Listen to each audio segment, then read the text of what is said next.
One of the hardest hit areas of that fire in Bastrop County has been the Tahitian Village subdivision. And while the people who live there have not been able to go back home, a group of guys took matters into their own hands to get the information out. KXAN's Michelle Mortensen has the story.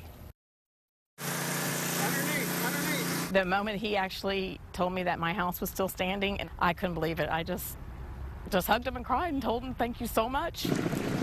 The Bastrop fire forced Lisa Huter from her home on Sunday. She had no idea if her home survived until talking to this man, Ray Klatt.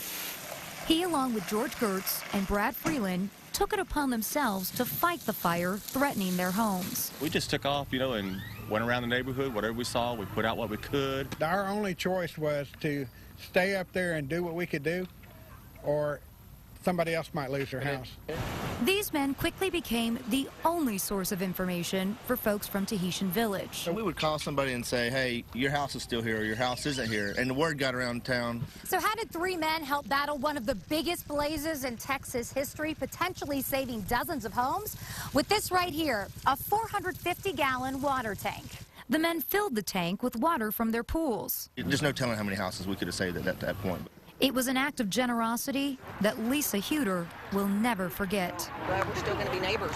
Without the Klatts and George and that group of guys that went in, and they're just volunteers. It was amazing.